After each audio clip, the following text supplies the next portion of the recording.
ایک خط میں تحریر فرمایا ہے کہ امام ابو حنیفہ رحمۃ اللہ علیہ حدیث میں صرف 17 احادیث جانتے تھے۔ یہ گھسا پٹا اعتراض اب کیوں یاد آ رہا ہے بھیا؟ ایک مدتوں سے امام صاحب رحمۃ اللہ علیہ پہ آ رہا ہے۔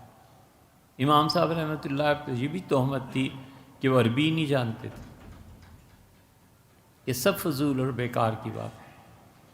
ابن خلدون نے لکھا ہے تو ابن خلدون کا مقدمہ نہایت زبردست کتاب، سیاسیات میں اساتذہ سے پڑھنی چاہیے، بہت اچھی کتاب لکھی۔ ان کی اس کتاب کو فرانس نے زندہ کیا، مسلمان تو بھلا چکے تھے، پھر آکسفورڈ میں پڑھائی جاتی رہی، اس میں کوئی نہیں ہے۔ لیکن خود ابن خلدون نے جو کچھ اس میں لکھا ہے، بہت سی چیزیں ہیں جو انہوں نے بس لکھ دی ہیں اپنے علم کے مطابق، انہوں نے کوئی تحقیق تھوڑی کر لی تھی۔ وہ مالکی تھے، اور امام مالک رحمۃ اللہ علیہ کی کتاب موطا کے متعلق جو انہوں نے لکھا ہے بالکل غلط لکھا ہے۔ وہ موطا منگا کے اگر احادیث کو دیکھ لیتے، گن لیتے تو ان کی غلط فہمی دور ہو جاتی۔ ہر آدمی کی ہر بات تھوڑی قابل قبول ہوتی ہے۔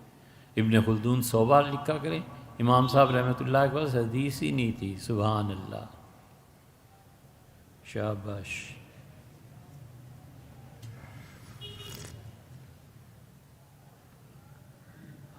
غیرت گوارا نہیں کرتی کہ ایسے بیہودہ سوالات کا جواب دیا جائے۔ امام ابو حنیفہ رحمۃ اللہ علیہ حدیث میں امام بخاری سے زیادہ رسول اللہ صلی اللہ علیہ وسلم سے قریب ہیں، عقل کرنی چاہیے۔ امام بخاری رحمۃ اللہ علیہ کے درمیان اور حضور اقدس صلی اللہ علیہ وسلم کے درمیان کم سے کم 3 واسطے پڑتے ہیں، 3 واسطے۔ امام بخاری رحمۃ اللہ علیہ کے استاد، ان کے استاد اور صحابی، اور پھر رسول اللہ صلی اللہ علیہ وسلم۔ امام ابو حنیفہ رحمۃ اللہ علیہ کے درمیان اور رسول اللہ صلی اللہ علیہ وسلم کے درمیان کبھی 1 واسطہ پڑتا ہے، کبھی 2 واسطے پڑتے ہیں۔ سمجھے؟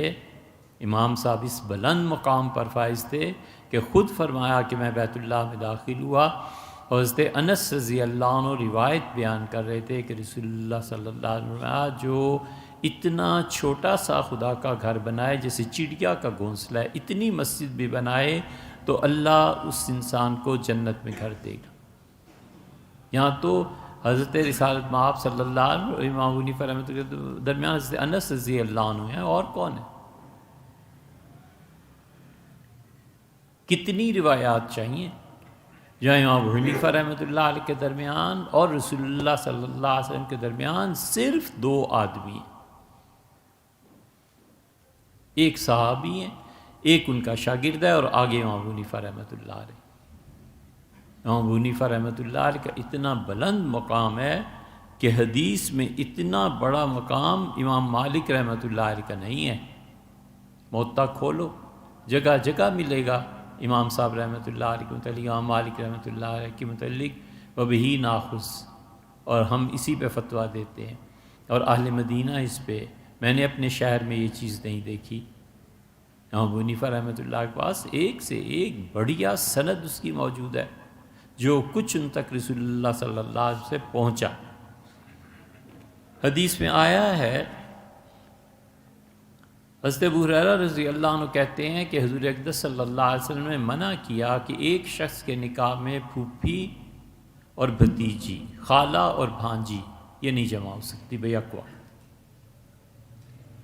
یہ حدیث ایسی ہے جس میں ساری امت کا عمل ہے۔ یہ حضرت ابو ہریرہ رضی اللہ عنہ روایت کرتے ہیں، اور حضرت ابو ہریرہ رضی اللہ عنہ سے اس حدیث کو سننے والے، اور جابر رضی اللہ عنہ، دونوں جابر اور ابو ہریرہ رضی اللہ عنہ، ان دونوں سے اس روایت کو بیان کیا امام شعبی نے، اور شعبی سے امام ابو حنیفہ رحمۃ اللہ علیہ سنا ہے۔ تو شعبی اور جابر اور ابو ہریرہ 2 ہی واسطے ہو گئے درمیان۔ کون جھوٹ بولتا ہے؟ کوئی بھی نہیں۔ اسی لیے امت کا عمل ہے اس پہ۔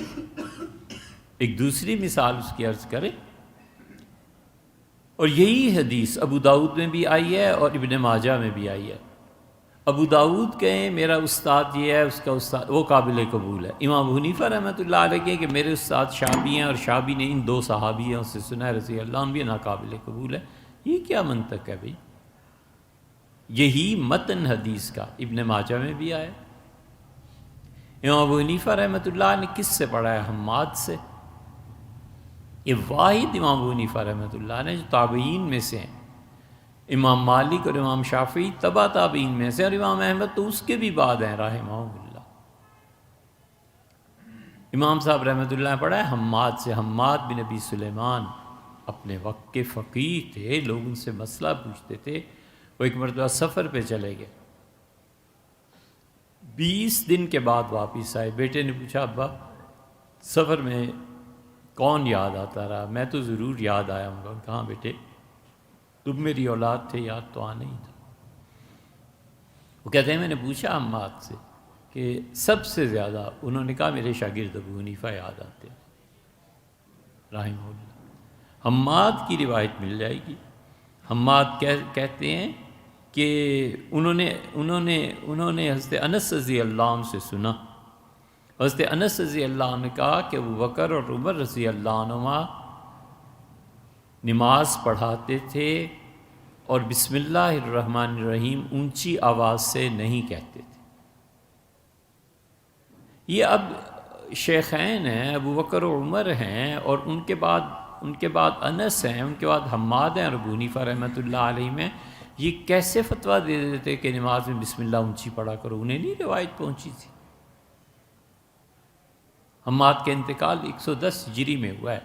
امام صاحب رحمۃ اللہ علیہ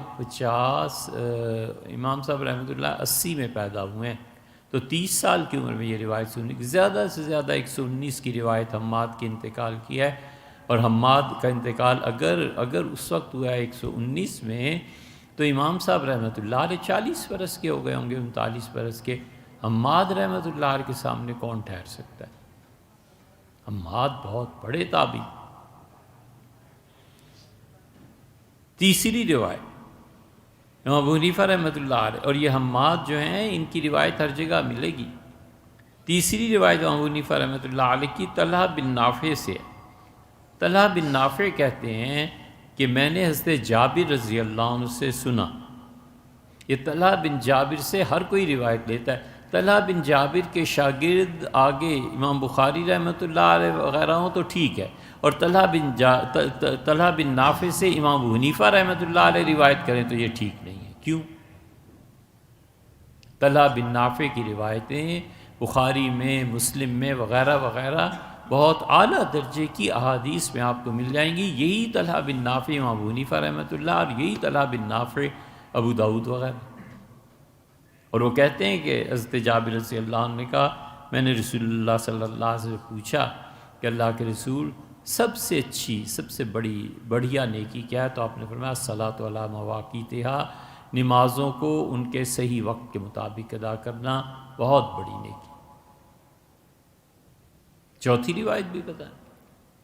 امام ابو حنیفہ رحمۃ اللہ علیہ نے ہیثم سے سنا ہے، اور ہیثم کہتے ہیں کہ میں نے سیدنا انس بن مالک رضی اللہ عنہ سے سنا، انہوں نے کہا رسول اللہ صلی اللہ علیہ وسلم نے مکہ مکرمہ کا سفر کیا، اور 2 راتیں آپ نے مدینہ منورہ میں گزاری، اور 10 دن کا سفر تھا، اور 8 دن میں ہم مکہ مکرمہ میں پہنچے۔ باقی روایات میں لکھا ہے کہ عصفان ایک ویلی ہے، جگہ ہے، وادی ہے، وہاں تک پہنچے۔ امام ابو حنیفہ رحمۃ اللہ علیہ کی روایت میں آتا ہے کہ قدید تک پہنچے، کسی بھی جگہ پہنچے ہوں۔ امام ابو حنیفہ رحمۃ اللہ علیہ کے درمیان ہیثم ہے، اور پھر حضرت انس رضی اللہ عنہ ہیں، 2 واسطے ہیں رسول اللہ صلی اللہ علیہ وسلم امام ابو حنیفہ رحمۃ اللہ کے درمیان۔ امام مالک رحمۃ اللہ علیہ، امام شافعی رحمۃ اللہ علیہ، ان کے پاس کہاں سے اتنی احادیث ہیں جتنی امام ابو حنیفہ رحمۃ اللہ علیہ کے پاس۔ امام ابو حنیفہ رحمۃ اللہ علیہ جو تھے، انہوں نے ایک روایت بیان کی یزید بن صہیب سے۔ یزید بن صہیب فقیر، فقار کہتے ہیں ریڑھ کی ہڈی کو، یہ فقیر وہ نہیں ہے جو ہمارے ہاں استعمال ہوتا ہے۔ تو ان کی ریڑھ کی ہڈی میں کچھ مہروں میں فرق آ گیا تھا، تو بہت جھک کے چلتے تھے، اس سے نام یہ فقار پڑ گیا۔ یعنی ریڑھ کی ہڈی والا۔ وہ کہتے ہیں کہ حضرت جابر رضی اللہ عنہ حدیث سنا رہے تھے شفاعت کی، اور میں نے کہا حضرت آپ کہتے ہیں حضور صلی اللہ علیہ وسلم کی شفاعت سے جہنم سے نکل جائیں گے، اور قرآن کہتا ہے کہ وَمَا هُمْ بِخَارِجِينَ مِنَ النَّارِ، وہ جہنم سے نہیں نکلیں گے۔ تو حضرت جابر رضی اللہ عنہ نے سمجھایا اور فرمایا پیچھے سے پڑھو آیتیں، یہ آیت جس کا حوالہ تم دے رہے ہو یہ کافروں کے متعلق ہے، اور جن کی میں بات کر رہا ہوں وہ گناہگار کبائر کے مرتکب مسلمان ہیں، اور رسول اللہ صلی اللہ علیہ وسلم کی شفاعت سے وہ جہنم سے نکالے جائیں گے۔ یہ مسلم میں بھی ہے، یہ ہر جگہ مل جائے گی۔ اب امام ابو حنیفہ رحمۃ اللہ علیہ اگر یہ کہیں کہ میں نے یزید ابن صہیب سے سنا ہے تو قابل اعتراض ہے، اور امام بخاری وغیرہ کہیں کہ ہم نے سنا ابو داؤد اور ترمذی وغیرہ میں یہ روایت وہاں سے وہ ان کے لیے وہ قابل قبول ہے، یہ کیوں؟ عدی بن ثابت انصاری رضی اللہ عنہ یہ کوفہ کے تھے، اور صحاح ستہ میں حدیث کی 6 کتابوں میں ہر جگہ ان کا نام آیا ہے، اور وہ روایت کرتے ہیں حضرت برا بن عازب رضی اللہ عنہ سے۔ اب دیکھیں عدی بن ثابت انصاری کے شاگرد امام ابو حنیفہ رحمۃ اللہ، امام ابو حنیفہ رحمۃ اللہ کہتے ہیں میں نے عدی بن ثابت سے سنا۔ عدی بن ثابت کہتے ہیں کہ میں نے حضرت برا رضی اللہ عنہ سے سنا۔ یہ بخاری میں، مسلم میں، ترمذی میں، نسائی میں ہر جگہ یہ روایت ملے گی، صرف ایک فرق ہے کہ یہ عدی بن ثابت یہ انصاری ہیں۔ یہ جب ان کا شاگرد بیان کرے جو امام بخاری رحمۃ اللہ کا استاد ہو پھر ٹھیک ہے، اور یہاں اگر ابو حنیفہ لکھ دیا جائے تو یہ غلط ہے۔ حضور صلی اللہ علیہ وسلم اتنا قریب ہے، اور یہ روایت ہے حضرت برا رضی اللہ عنہ کی۔ برا رضی اللہ عنہ بہت جلیل القدر صحابہ کرام رضی اللہ عنہ میں، اب تو برا نام ہی لوگوں نے چھوڑ دیا، رکھتے ہی نہیں۔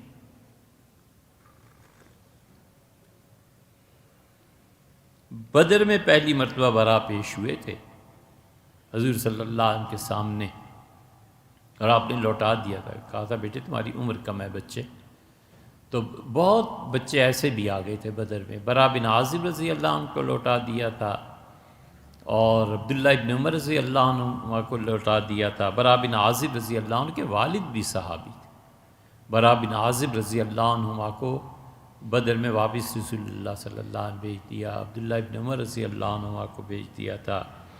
رافع ابن خدیج آئے تھے، یہ بھی پہلی مرتبہ احد میں شریک ہوئے ہیں، بدر میں انہیں واپس بھیج دیا تھا۔ عمیر آئے تھے، عمیر بن ابی وقاص، تو رسول اللہ صلی اللہ علیہ وسلم نے انہیں بھی بھیج دیا تھا، مگر وہ اڑ گئے، بہت اصرار سے کہا کہ میں بدر میں رہنا چاہتا ہوں۔ پھر عمیر بچے ہی تھے لیکن صحابی تھے رضی اللہ عنہ کی شہادت ہو گئی تھی۔ اسی طرح اسید ابن زہیر کو حضور صلی اللہ علیہ وسلم واپس کر دیا تھا، زید ابن ثابت رضی اللہ عنہ کو واپس کر دیا تھا۔ یہ بچے تھے جن کو رسول اللہ صلی اللہ علیہ وسلم لوٹاتے رہے۔ برا بن عازب رضی اللہ عنہ آئے ہیں پھر بدر میں، بدر کے بعد احد میں، اور احد میں آئے ہیں، اور وہ کہتے تھے 14 جنگیں میں نے رسول اللہ صلی اللہ علیہ وسلم کے ساتھ کھڑے ہو کے لڑی ہیں۔ بار بار جو زیارت ہوتی تھی حضرت رسالت بنا صلی اللہ علیہ وسلم کی، تو بار بار جو ایمان بڑھتا تھا، اللہ کا قرب بڑھتا تھا، وہ کوئی معمولی چیز ہے۔ فرماتے تھے 18 سفر میں نے رسول اللہ صلی اللہ علیہ وسلم کے ساتھ کیے ہیں، برا اتنے بڑے آدمی ہیں۔ روایت کیا ہے؟ وہ کہتے ہیں حضور صلی اللہ علیہ وسلم کی عشاء کی نماز پڑھی اور آپ نے سورہ والتین کی تلاوت کی، والتین والزیتون وطور سینین، اس کی تلاوت فرمائی۔ امام ابو حنیفہ رحمۃ اللہ علیہ اسی کو لائیں۔ اس لیے ایک اور بھی بتا دیں، عدی بن ثابت انصاری ہیں، نہ یہ تو ہو گیا، ایک اور چیز بتا دیں۔ اب اس مسئلے میں خام خواہ کسی نے الجھا دیا ہوگا، جناب والا خود جاؤ، اتنی تحقیق کا شوق ہے نا امام ابو حنیفہ رحمۃ اللہ علیہ کو، برا نہ کبھی بھی فضول باتیں۔ جس زمانے میں مصنف ابن ابی شیبہ کا مطالعہ کیا تھا، ہم نشانات لگاتے رہے، 40 سے زیادہ احادیث مصنف ابن ابی شیبہ میں ہیں جہاں رسول اللہ صلی اللہ علیہ وسلم اور امام ابو حنیفہ رحمۃ اللہ کے درمیان 2 واسطے ہیں۔ نبی کریم صلی اللہ علیہ وسلم کی طرف سے چلو تو ایک صحابی ہیں ان کے، ایک امام ابو حنیفہ رحمۃ اللہ علیہ کے استاد ہیں، بس 2 واسطے۔ 40 روایات مل جائیں گی، 40 سے زیادہ، اور مصنف عبد الرزاق میں 70 روایات ملیں گی۔ یہ خود پڑھ کے نشان لگاتا ہے کہ اچھا یہاں امام صاحب رحمۃ اللہ علیہ اتنا قریب ہے۔ اور اسی طرح دارقطنی میں آپ دیکھیں، حدیث کی کتاب ہے، 28 روایات ملیں گی۔ امام محمد رحمۃ اللہ علیہ کی موطا میں دیکھیں 11 روایتیں ایسی ہیں۔ تو یہ جو اتنی ہم گنوا رہے ہیں، آپ جا کے دیکھیں کتاب۔ ہمارا کیا تعلق ہوتا ہے امام ابو حنیفہ رحمۃ اللہ سے؟ صرف سنی سنائی تھوڑی ہے، یہ حنفیوں کے گھر پیدا ہو گیا تو تب تھوڑی ہے۔ اللہ تعالیٰ نے شعور دیا ہے، اللہ تعالیٰ نے مہربانی فرمائی ہے، 2-4 سطریں پڑھی ہیں، ہم دیکھتے رہے کہ کیا کیا ہے۔ نہ کریں ایسے۔ یہ سب سوچ کر دل لگایا ناصح، نئی بات آپ کیا فرما رہے ہیں؟ امام ابو حنیفہ رحمۃ اللہ علیہ جتنے قریب ہیں حضور صلی اللہ علیہ وسلم کے، یہ کشف المحجوب میں حضرت علی حجویری رحمۃ اللہ جو کچھ لکھا ہے وہ پڑھ لینا چاہیے۔